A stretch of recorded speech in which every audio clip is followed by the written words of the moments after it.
కార్యకర్తలు అందరూ ఇస్తారు, అభిమానులు అందరూ ఇస్తారు, గుండెల్లో పెట్టుకుంటారు. కానీ ఈరోజు క్వశ్చన్ చేసే ముందు ఏదైతే ఆమె రైజ్ చేసిన క్వశ్చన్ కుటుంబాన్ని చీల్చుకునేది నీ చేతులారా అని అన్నప్పుడు నాకు అర్థం కాని విషయం ఒకటే ఏదంటే, ఇంత శ్రమ పడ్డాము, ఇంత కష్టపడితే నాకు అన్యాయం జరిగింది అన్నారు. ఏ అన్యాయమో చెప్పాలి, స్పష్టంగా చెప్పాలి. ఇదిగో నాకు ఈ అన్యాయం చేశారని. ఏదైనా పదవుల పంపకంలో అన్యాయం చేశారా? పదవుల పంపకంలో అన్యాయం, పదవులు ఇవ్వలేదు అని అంటే ఒక రాజకీయ పార్టీ కానీ ప్రజాస్వామ్యంలో కుటుంబం పదవులు పంచుకోవడానికి ఉందా? ఇప్పుడు పదవుల్లో భాగస్వామ్యం, అధికారంలో భాగస్వామ్యాలు ఉంటాయా? అది సబబేనా? అది చర్చకు అసలు చర్చించడానికి కూడా అర్హమైందేనా? అసలు అది ప్రజాస్వామ్యం ఎట్లా అవుతుంది, రాజకీయ పార్టీ ఎట్లా అవుతుంది? ఒకసారి మొదలు పెట్టాక రాజకీయ పార్టీ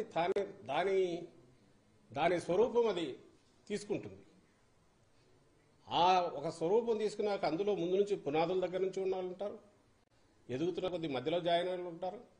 ఆ ప్రవాహం ఎంత అప్రతిహతంగా ముందుకు పోతుందో, ఎంత బలంగా కొత్త ఆలోచనలను కూడా తీసుకోగలుగుతుందో, అభివృద్ధి కాగలుగుతుందో అంతకాలం అది మనగలుగుతుంది, నిలబడుతుంది.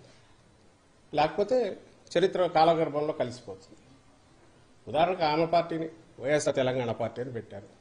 అక్కడ చిన్న ఏదో పెట్టారు, తిరిగారు, కష్టపడినారు అనుకుంటే మరి అక్కడ కూడా చాలామందికి ఏదో వాళ్ళు కష్టపడి ఉంటారుగా. శ్రమలమ్మ ఒకటే కాదుగా, చాలామంది కష్టపడి ఉంటారుగా. మరి వాళ్ళ భవిష్యత్తు గురించి ఏం ఆలోచించారు? వాళ్ళకు ఏం న్యాయం చేశారు?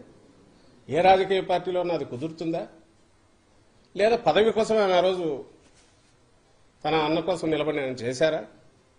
దానికి ఏమన్నా అది దాని గురించి స్పెసిఫిక్గా ఆమె ఏదైనా చెప్పగలిగితే దానికి ఎవరైనా ఆన్సర్ ఇవ్వచ్చు. అలా కాకుండా రెండో మాట అన్నారు, అన్యాయం జరిగినా సహించాము, కానీ తర్వాత వైఎస్ఆర్ గారి ఆలోచనలు వాటిని అమలు చేయలేదు. ఫస్ట్ దానికైతే ఖచ్చితంగా ఆన్సర్ ఇవ్వాలి. ఏం అన్యాయం చేశారు, ఏం అన్యాయం జరిగింది? ఆ రోజు అందరూ కష్టపడ్డారు. జగన్మోహన్ రెడ్డి గారు ఆ రోజు అడుగులు వేశారంటే ఆయన సొంత మాటల్లోనే లక్షలాది మంది కార్యకర్తలు కదిలారు, నాయకులు కదిలారు, త్యాగాలు చేశారు, ఇంక్లూడింగ్ హిమ్సెల్ఫ్ సఫరింగ్. ఆయన సఫర్ కాకపోతే అక్రమ కేసుల్లో 16 నెలలు జైల్లోకి పోవాల్సిన అవసరం ఏముంది ఆయనకు? కాంగ్రెస్ హైకమాండ్ ఆ రోజు వాళ్ళు డిక్టేట్ చేసిన దాని ప్రకారం ఊకొట్టి ఉంటే ఆయనకు వాళ్ళ మాటల్లోనే చెప్పారు క్యాబినెట్లోకి తీసుకునే వాళ్ళము, తర్వాత ఫ్యూచర్లో సీఎం అయ్యేవాడు. ఏం ఆస్తులు లేకనా ఆయనకు, లేక బతకలేకనా?